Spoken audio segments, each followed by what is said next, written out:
हो गया। अब इसमें सबसे पहला काम क्या करना है अपने को, कनेक्शन कर देना है। जो कनेक्शन हो चुका है दूसरा काम क्या करना है, आईपी असाइनमेंट इसमें चलो कर लेते हैं। आईपी असाइनमेंट करने के लिए क्या करना होगा, पहले कॉन्फ़िगरेशन पे आ जाते हैं। मान लो इसका कम से कम नाम बदल करके क्या कर देते हैं, R1, जैसा कि हमने लिया है एग्जाम्पल में। अब उसके बाद इस पर इंटरफेस F0/0, इस पर आईपी क्या प्लान किया हूँ मैं, 192.168.10.1 255.0 और क्या कर दिया गया, नो शटडाउन।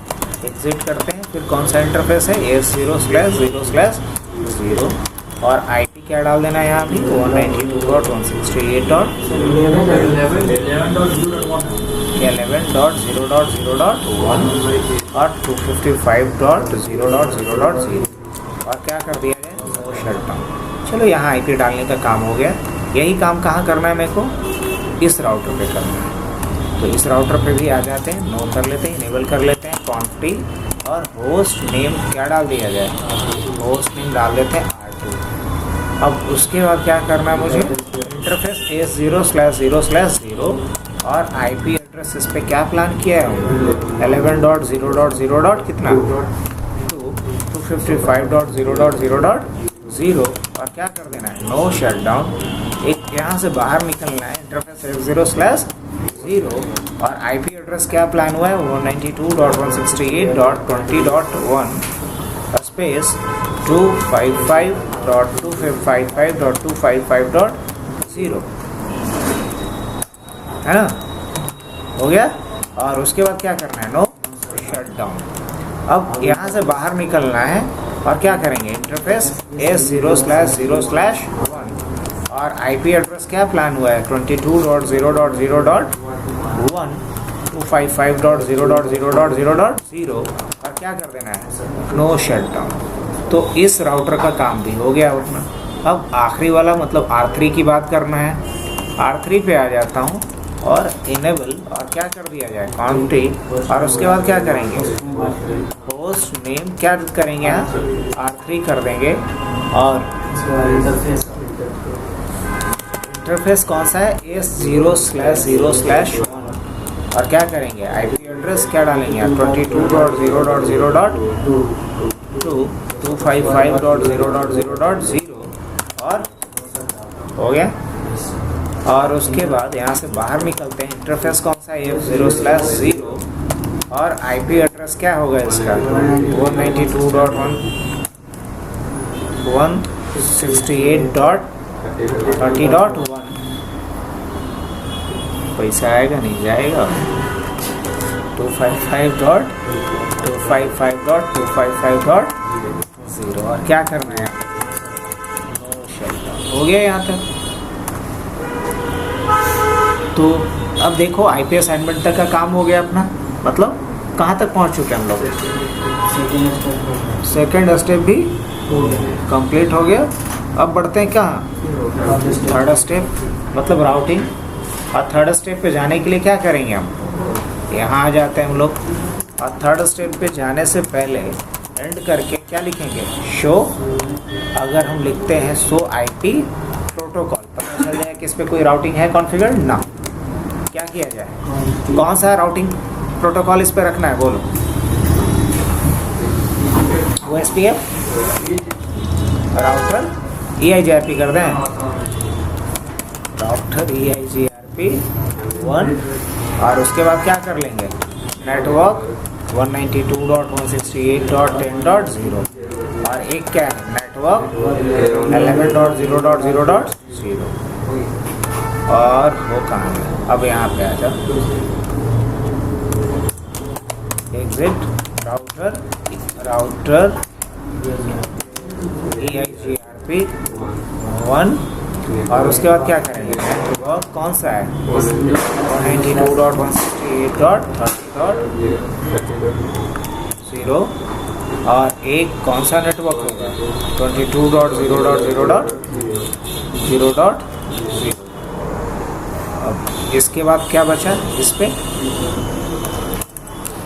एग्जिट क्या लिखेंगे, राउटर EIGRP1 और उसके बाद नेटवर्क क्या है 11.0.0.0.0 और एक क्या होगा नेटवर्क 11.0.0.0 और एक और क्या होगा नेटवर्क 192.168.20.0। चलिए, तो राउटिंग का भी काम हो गया। अब इसके बाद क्या बचा, कॉन्फ़िगर करना है किसके ऊपर, R1 के ऊपर। तो इसके लिए हम लोग यहाँ आ जाते हैं और आने के बाद फिर क्या करने वाले हैं, एग्ज़िट, और एग्ज़िट के बाद क्या करने वाले हैं, लिखने वाले हैं सबसे पहले हमें क्या बनाना है, IP, हाँ नहीं तो एक्सक्लूड करना है तो IP DHCP एक्सक्लूडेड एड्रेस 192.168.1.1 हाँ, और हाईएस्ट क्या डालेंगे, हाईएस्ट में भी वही डाल देंगे, एंटर कर दो, बस एक्सक्लूड कर दिए। और अब किसको एक्सक्लूड करना है, अच्छा 1.1 तो कुछ था ही नहीं, हाँ 1.1 तो था ही नहीं कुछ, चलो क्या था 10.1 था, क्या था 10.1। फिर उसी तरीके से किसको एक्सक्लूड कर देंगे 20.1 को, उसी तरीके से किसको एक्सक्लूड कर देंगे 30.1। ये 3 एक्सक्लूडेड एड्रेस रहेगा, नहीं पल्ले पड़ा, इस पे 20.1 है राउटर के लैन इंटरफेस पे, तो ये वाला IP तो इधर नहीं ना जाएगा, इस पे क्या है 30.1 है, तो ये IP इधर नहीं ना जाना चाहिए, नहीं तो कन्फ्लिक्ट होगा ना, इसलिए 3 को हमने एक्सक्लूड किया है, 10.1, 20.1 और 30.1। समझिए इस पॉइंट को, नहीं भी कर सकते थे लेकिन बेहतर रहेगा कर लीजिए। अब क्या करना है इसमें, अब मुझे यहाँ पे 3 पूल बनाना पड़ेगा, कितना पूल बनेगा 3 अलग अलग, है ना, 3 रेंज है, IP DHCP पूल। अब पहला पूल का नाम मान लो R1 रख देता हूँ, डिफ़ॉल्ट राउटर इसके लिए क्या होगा 192.168.10.1, इसके लिए डिफ़ॉल्ट राउटर ये होगा, ठीक है। अब डिफ़ॉल्ट राउटर के बाद सीधा आ जाता हूँ मैं मुद्दे पे, नेटवर्क, सिर्फ नेटवर्क डाल देता हूँ, नेटवर्क, और क्या होगा 192.168.10.0 ना, 10.0, और उसके बाद क्या होना चाहिए 255.255.255.0। अब यहाँ से एग्जिट कर जाते हैं। अब क्या करेंगे, फिर लिखेंगे IP DHCP पुल, और इस बार क्या बनाएंगे R2, और R2 के लिए पहले क्या लिखेंगे डिफ़ॉल्ट राउटर, और R2 के लिए डिफ़ॉल्ट राउटर क्या होगा 20.1, और इसके लिए नेटवर्क रेंज क्या प्लान किए हैं, नेटवर्क 192.168.20.0 और 255.255.255.0। यहाँ से भी एग्जिट करेंगे और क्या लिखेंगे फिर IP DHCP पुल, और क्या डालेंगे R3, और उसके बाद क्या डालेंगे यहाँ पे नेटवर्क कौन सा 192.168.30.0 हाँ डिफ़ॉल्ट कर दो, क्या डाल दो डिफ़ॉल्ट गेट राउटर 192.168.1, और उसके बाद नेटवर्क कौन सा 192.168.30.0 255.255.255.0, और लास्ट में क्या कर देना है, बस कुछ नहीं। अब यहाँ से एंड करके आओ, और अगर शो रनिंग कॉन्फ़िग देखेंगे तो आपको दिखेगा कि कितना पूल आपने बनाया है, 3 आपका एक्सक्लूडेड एड्रेस है, पूल कितना है, एक पूल है R1 जिसमें ये रहा है रेंज, दूसरा पूल आपका R2 है जिसमें ये रहा रेंज, और तीसरा पूल आपका R3 है जिसमें ये रहा रेंज। क्लियर? अब आ जाओ। अब सवाल ये है कि क्या इसको IP मिल जाएगा, बोलेंगे हाँ इसको IP मिल जाएगा, चलो देख लेते हैं। यहाँ गया और जैसे ही क्लिक करेगा इसको IP मिल जाएगा, मिल गया कि नहीं, हाँ मिल गया। क्या इस क्लाइंट को IP मिल जाएगा, बोलेंगे हाँ इसको भी मिल जाएगा, क्योंकि DHCP इसका लोकल ही है। अब सवाल ये है कि क्या इसको मिलेगा, अभी नहीं मिलेगा। अगर अभी ये जाता है तो इसको अभी पर रेंज मिलेगा, इसको या 30 डॉट वाले को मिल पा रहा है? नहीं, DHCP फ्रेंड। अब ऐसा क्यों? मुझे यहाँ रिलेजेंट कॉन्फ़िगर करना हो, क्या करना होगा? जो यहाँ से IP दिलवाएगा किसको? इन सारे क्लाइंट्स। समझ में आ रही बात? अगर ये भी अभी ट्राई करेगा, क्या IP मिलेगा इसे? API range, API range. अब देखो इसका क्या उपाय है, क्या ऑप्शन है? तो ऑप्शन ये है कि यहाँ पे हम लोग क्या करने वाले हैं? रियलाइजर। कैसे? तो नहीं ना दे पा रहा है, तो इसके लिए मुझे यहाँ पे क्या कॉन्फ़िगर करना होगा? एजेंट। तो यहाँ क्लिक करेंगे और एक काम करना पड़ेगा। किस पे आएंगे? इस वाले इंटरफेस पे। यही इंटरफेस ना जुड़ा हुआ है इससे, और इस राउटर का कौन सा इंटरफेस जुड़ा हुआ है लैन से? ये। तो इस राउटर के इस लैन इंटरफेस पे आ जाना पड़ेगा। क्या लिखेंगे? एग्जिट, और क्या लिखेंगे? Interface AF0/0। और यहाँ एक कमांड डालना होता है, IP हेल्पर। क्या डालना होता है? एड्रेस। बस लिखना होगा IP हेल्पर,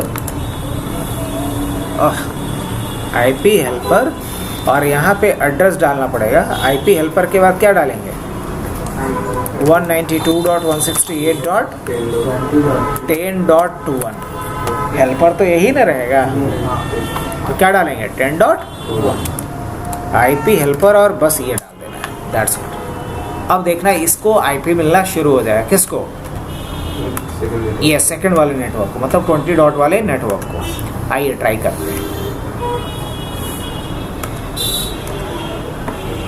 मिल गया? और इसको जादू तो देखो, क्या 10 वाला मिल रहा है, 20। यही तो चाहिए था अपने को। एक ही DHCP सर्वर अलग अलग रेंज के IP प्रोवाइड कर सके अलग अलग क्लाइंट्स को। 20.3 मिला, लेकिन अभी इसको नहीं मिल रहा होगा। अभी इसको अभी भी नहीं मिल रहा होगा। अगर अभी भी आप जाओगे तो API रेंज दिखाएगा। क्यों? समझ ही गए हैं, क्योंकि इस पे भी रिलेजेंट अभी कर दें। तो यहाँ आना पड़ेगा आपको, और एक छोटू सा कमांड डालना पड़ेगा। और वो क्या? आपको पहले इंटरफेस F0/0 पे जाना पड़ेगा, जो लैन इंटरफेस है। IP हेल्पर, और हेल्पर एड्रेस डाल देंगे 192.168.10.1। बस इतना करना है, और यहाँ आइए और IP मिल चुका हो। स्टैटिक में जाइए, एक बार दोबारा DHCP पे जाइए। मिल चुका है 30 डॉट रेंज का। यहाँ भी जा कर के देखिए, क्या 30 डॉट रेंज का IP मिल चुका है? हाँ, मिल चुका। क्या इनके बीच कम्युनिकेशन भी होगा? बिल्कुल होगा। यहाँ आ जाते हैं हम लोग, पिंग करते हैं किसको? 192.168.10. किसको? 10.2।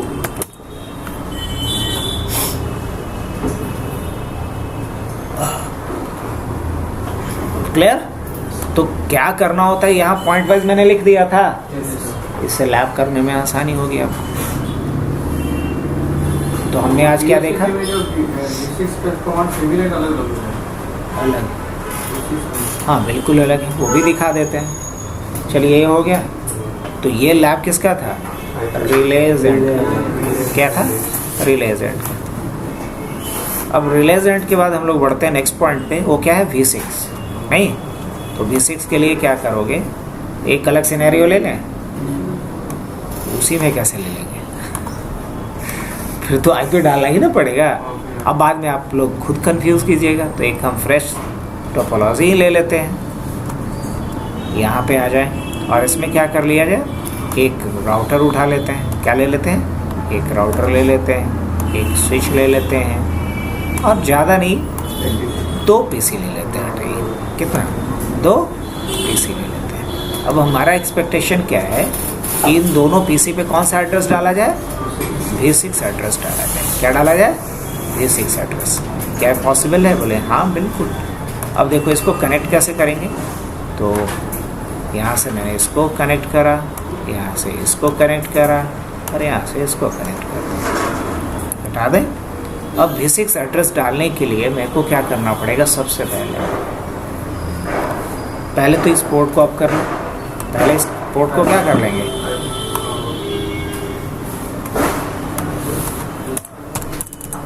क्या करेंगे, इनेबल क्या करेंगे और कॉन्फ टी, और उसके बाद क्या करेंगे। अब यहाँ इंटरफेस कौन सा है, F0/0 और क्या कर दिया जाए वो शट डाउन। अब क्या करेंगे IP एड्रेस क्या डाल देना है। अब इसमें पहले तो V6 रेंज का डालेंगे, लाइक 2001 IP V6 एड्रेस, और क्या डाल देते हैं 2001:55:1/60 और क्या डाल दिया। तो हमने इस पे क्या डाल दिया, V6 रेंज का एक IP डाल दिया, पहली बात। आगे बढ़े, हाँ हाँ बिल्कुल चलेगा सर। अब उसके बाद IP V6 यूनिकास्ट ऑर्डर ये चला दीजिए कॉन्फ़िगरेशन पे आके। अब उसके बाद क्या करना है, अब DHCP कॉन्फ़िगर करना है। तो देखिए उससे मिलता जुलता ही है। सबसे पहला काम क्या करते थे, वहाँ IP DHCP लिखते थे ना, यहाँ IP V6 DHCP पूल लिखिएगा, अंतर ये है। वहाँ क्या लिखते थे IP DHCP पूल। अब पुल का नाम यहाँ क्या लिखेंगे IP V6, पुल का नाम क्या डाल देते हैं DHCP V6 ही डाल देते हैं। क्या डाल देते हैं, पुल का नाम ही क्या डाल देते हैं DHCP। अच्छा ऐसा है, ग्रेट। चलिए ये डाल दिए। अब यहाँ आने के बाद आपको एक सबसे इम्पोर्टेंट कमांड चलाना होता है डेलीगेशन का। क्या चलाना होता है, डेलीगेशन का, प्रीफिक्स डेलीगेशन। क्या चलाना होगा, प्रीफिक्स डेलीगेशन। तो हमने क्या डाला, प्रीफिक्स डेलीगेशन, और उसके बाद क्या डालेंगे,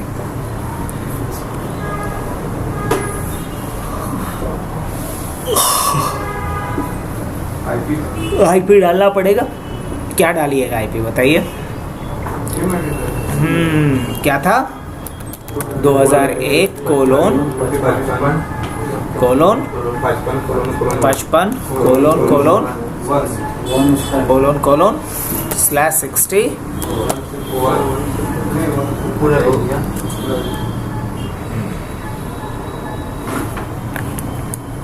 प्रीफिक्स डेलीगेशन के बाद यहाँ पे पूल दे दीजिए। क्या दे दीजिए, पूल। अब पुलवा का नाम क्या था अपना, क्या करना है आपको, प्रीफिक्स डेलीगेशन पूल, और पुल का नाम। ठीक है। तो इसमें मेन काम क्या करना था आपको, प्रीफिक्स डेलीगेशन, और प्रीफिक्स डेलीगेशन में आकर के क्या कर देना है आपको, पूल का नाम डाल देना है। अब आपको डोमेन नेम अगर सेट करना है तो आप क्या लिखेंगे, फिर डोमेन नेम, मान लीजिए hubnet.net, ये डोमेन नेम सेट कर दीजिए। ये V4 में भी करवाते थे, याद होगा आपको। DNS सर्वर डालना है, वो भी आप V4 में भी डालते थे, यहाँ भी मर्जी तो आप डाल सकते हैं। मान लीजिए DNS सर्वर हम डाल देते हैं क्या, 8.8.8.8। अब ये नहीं लेगा क्योंकि V6 की बात है। ठीक है, 2001:55:: क्या डाल सकते हैं, एक ले लें क्योंकि आप V6 सर्विसेज को यूज़ कर रहे हैं। चलिए अब बात करते हैं किसका, एड्रेस का। अब एड्रेस में आप क्या डाल सकते हैं, प्रीफिक्स है ना। एड्रेस में क्या डालना है आपको, प्रीफिक्स। अब क्या डालेंगे आप एड्रेस प्रीफिक्स में, आप जो V6 रेंज आपको डालना है वो V6 रेंज डाल देंगे। हालांकि एड्रेस यहाँ ना डाल करके हम लोग एड्रेस बाद में डालते हैं, वो ज़्यादा बेहतर रहता है। तो अभी आपको क्या करना था, पहला काम ये पूल बना दिए। पूल पे जाके क्या किए हम, DNS सर्वर सेट कर दिए, और क्या किए, प्रीफिक्स डेलीगेशन ऑन कर दिए, और एड्रेस के बाद क्या लिखना था, प्रीफिक्स, और क्या एड्रेस है इसका 2001:55:/64 question mark, nothing have to do more. ये हम लोग एड्रेस रेंज डाल दी। ठीक है। अब इसके बाद यहाँ से क्या करना है, एग्जिट करके आना। अब मुझे चलना कहाँ है, इस इंटरफेस पे आना है। क्या आना है, इस इंटरफेस पे आना है, और इस इंटरफेस पे आकर के DHCP को इनेबल करना है। तो क्या करेंगे, इंटरफेस क्या लेंगे, F0/0 और IP V6 DHCP, और DHCP के बाद क्या डालेंगे यहाँ पे, सर्वर। क्या डालेंगे, सर्वर, और DHCP सर्वर पुल का नाम क्या था, पुल का नाम क्या था, हबनेट। बस इतना लिख दीजिए। तो इस वाले इंटरफेस पे क्या हो गया, V6 DHCP इनेबल्ड हो गया। अब यहाँ से क्या करना है, बाहर आना है। अब एक काम और करना बाकी रहा सिर्फ, वो क्या, एक एड्रेस रेंज बता दीजिए। तो इसके लिए आपको लिखना पड़ेगा IP DHCP, और यहाँ पे क्या लिखना पड़ेगा, IP, हाँ गड़बड़ हुई हो रहा है, IPv6, और उसके बाद क्या लिखना है, DHCP, और DHCP के बाद क्या लिखना है, पुल, क्या लिखना है, पुल, और उसके बाद क्या लिखना है, पुल का नाम, क्या पुल का नाम था, HUBNet, नहीं ये गलत जा रहे हैं। तो IPv6 के बाद लोकल होना चाहिए था, या IPv6 के बाद देखो तो लोकल है कहीं, लोकल के बाद डालना है पुल, क्या डालना है, पुल, IPv6 लोकल पुल, और पुल का नाम क्या था अपना, HUBNet। अब उसके बाद यहाँ पे हाँ डाल दो, तो क्या था, 2001::/64, बस क्वेश्चन मार्क। अब क्या डाल सकते हैं यहाँ पे, प्रीफिक्स लेंथ, तो प्रीफिक्स लेंथ क्या है, 64, लेंथ क्या है, 64, बस। अब देखना है कि क्या ये V6 काम कर रहा है, बिल्कुल। कैसे चेक होगा, यहाँ आ जाते हैं, डेस्कटॉप पे आ जाते हैं, और यहाँ V6 में जाके क्या लेते हैं, ऑटोमेटिक, क्या बात है, मिल गया IP, इंटरेस्टिंग। अब यहाँ क्या करता हूँ मैं, डेस्कटॉप पे जाता हूँ और क्या कर लेता हूँ, ऑटोमेटिक, क्या IP मिल गया इसको, हाँ। अच्छा, क्या ये पिंग कर पाएगा अपने गेटवे को, हाँ वाई नॉट, गेटवे को पिंग कर पाएगा, लेट्स चेक इट। क्या लिखना पड़ेगा, पिंग, और क्या था, 2001:55::1, yes, getting reply from that. क्या, तो ये हमने क्या सीखा, V6 DHCP ओवर, यहाँ हमने कॉन्फ़िगर क्या किया, तो क्या बोलिएगा, DHCP सर्वर, हाँ आ रहे हैं, DHCP सर्वर ओवर IPv6, ये हमने सीखा। अब आते हैं, मान लिया जाए कि एक PC से दूसरे PC पे जाना है, राइट। अब ये जो एड्रेस है इसको, हाँ डिसेबल रहता है, कोई दिक्कत नहीं है, डिसेबल रहता है, तो इसको आपको उठा लेना पड़ेगा। और उसके बाद आप इसको कमांड प्रॉम्प्ट पे गए, IP config, आपको वहाँ डिसेबल रहता है, तो यहाँ से क्या कर लेंगे, हम उठा लेंगे। इसको समझाएंगे भी, एक टॉपिक और पढ़ेंगे हम लोग IP डिस्ट्रीब्यूशन के केस में, इसको बोलते हैं स्टेटलेस ऑटो कॉन्फ़िगरेशन। क्या बोलते हैं, अब इसमें थोड़ा सा थ्योरी समझाना पड़ेगा, स्टेटलेस ऑटो कॉन्फ़िगरेशन। लैब बहुत छोटा है, लेकिन इसका कॉन्सेप्ट और थ्योरी थोड़ा है बड़ा, तो कल अगर आबादी रहती है तो हम लोग इसको कवर कर लेंगे। अब मैं समझ रहा हूँ क्यों आप बोले कि क्लाइंट से क्लाइंट, इसीलिए बोले थे आप कि क्लाइंट से क्लाइंट। चलिए, है क्या हो गया, कल कुछ है क्या, कौन है, नहीं होता है, अरे यार क्या हो रहा है, होता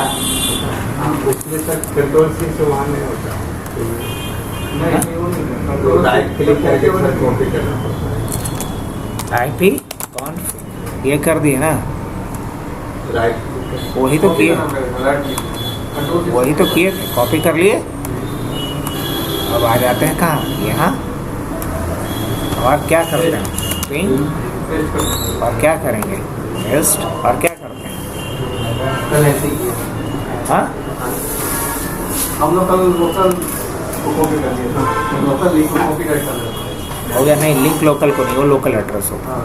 तो बताइए, समझ गया, एक बार वीडियोस देखिएगा, दोबारा कीजिएगा इसको। फिलहाल के लिए इसको अपलोड कर दिया जाए।